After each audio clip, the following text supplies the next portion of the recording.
ಮಂಡ್ಯ ಜಿಲ್ಲೆಯ ದುಡಿಯುವ ಸಂಸ್ಕೃತಿಯನ್ನು ಉಳಿಸ್ಕೊಳ್ಳಿಕ್ಕಾಗಿ ಇಲ್ಲಿಯ ಶಾಂತಿ ಸೌಹಾರ್ದತೆ ಮತ್ತು ಸಹಬಾಳ್ವೆಯನ್ನು ಕಾಪಾಡ್ಕೊಳ್ಳಿಕ್ಕಾಗಿ ಮಾರ್ಚ್ 3ನೇ ತಾರೀಕು ಮಂಡ್ಯ ನಗರದ ಸಿಲ್ವರ್ ಜುಬಿಲಿ ಪಾರ್ಕ್ನಲ್ಲಿ ಶ್ರಮಜೀವಿಗಳ ಒಂದು ಸಮಾವೇಶವನ್ನು ಏರ್ಪಡಿಸಿದ್ವಿ. ಈ ಸಮಾವೇಶದಲ್ಲಿ ಕೃಷಿ ಕೂಲಿಕಾರರು, ರೈತರು, ಮಹಿಳೆಯರು, ಕಾರ್ಮಿಕರು, ಯುವಜನರು ಸಾವಿರಾರು ಸಂಖ್ಯೆಯಲ್ಲಿ ಭಾಗವಹಿಸ್ತಾ ಇದ್ದಾರೆ. ಮುಖ್ಯವಾಗಿ ಈ ಸಮಾವೇಶವನ್ನು ನಾವು ಸಂಘಟಿಸುವ ಉದ್ದೇಶ ಏನು ಅಂತ ಹೇಳಿದ್ರೆ, ಕೆರಗೋಡು ಗಲಭೆಯ ಮೂಲಕ ಮಂಡ್ಯ ಜಿಲ್ಲೆಗೆ ಕೊಳ್ಳಿ ಇಟ್ಟು ಕೋಮುವಾದಿ ಶಕ್ತಿಗಳು ತಮ್ಮ ಬೇಳೆ ಬೇಯಿಸ್ಕೊಳ್ಳಿ ಕೊಟ್ಟಿದ್ದಾರೆ. ಅದ್ರ ಜೊತೆಗೆ JDS ಅಂತ ಒಂದು ಪಕ್ಷ ಸೇರ್ಕೊಂಡಿರೋದ್ರಿಂದ ಈ ವೈದಿಕ ಶಕ್ತಿಗಳಿಗೆ ಒಂದು ರೀತಿಯ ಶಕ್ತಿ ಕುರುಪು ಬಂದಿದೆ.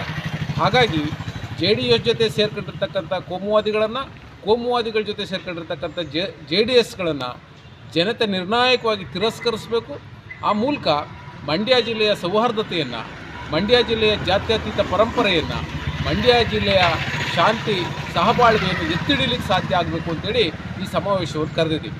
ಈ ಸಮಾವೇಶದಲ್ಲಿ CPIMನ ಹಿರಿಯ ನಾಯಕಿ, ಪೊಲಿಟ್ ಬ್ಯೂರೋ ಸದಸ್ಯರಾಗಿರ್ತಕ್ಕಂಥ ಬೃಂದಾ ಕಾರಟ್, ಶಾಸಕರಾಗಿರ್ತಕ್ಕಂಥ ದರ್ಶನ್ ಪುಟ್ಟಣ್ಣಯ್ಯ, CPM ರಾಜ್ಯ ಕಾರ್ಯದರ್ಶಿ ಯು ಬಸವರಾಜ್ ಸೇರಿದಂಗೆ ಹಲವಾರು ಗಣ್ಯರು ಜನರನ್ನು ಉದ್ದೇಶಿಸಿ ಮಾತನಾಡ್ತಾ ಇದ್ದಾರೆ. ನಾವು ಈ ಸಂದರ್ಭದಲ್ಲಿ ಎಚ್ಚರಿಕೆ ಕೊಡಬೇಕಾಗಿದೆ. ಕೋಮುವಾದಿ ಶಕ್ತಿಗಳು ಮಂಡ್ಯ ಜಿಲ್ಲೆಯ ಶಾಂತಿಯನ್ನು ಕದಡಲಿಕ್ಕೆ ನಾವು ಬಿಡಲಿಕ್ಕೆ ಸಾಧ್ಯ ಇಲ್ಲ.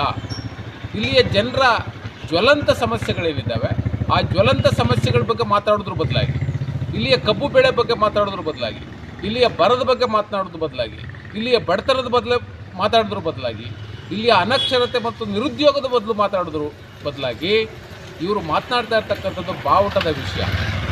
ಇಲ್ಲಿಯ ಉಳುಮೆಯ ಧರ್ಮದ ಮೇಲೆ ವೈದಿಕ ಧರ್ಮವನ್ನು ಹೇರ್ತಕ್ಕಂಥ ಸಂಚನ್ನು ಇವರು ನಡೆಸ್ತಾ ಇದ್ದಾರೆ. ಈ ಮನುವಿನ ಸಂಚನ್ನು ಸೋಲಿಸ್ತಕ್ಕಂಥ ಜವಾಬ್ದಾರಿ ಮಂಡ್ಯ ಜಿಲ್ಲೆಯ ಜನತೆ ಮುಂದುಗಡೆ ಇದೆ.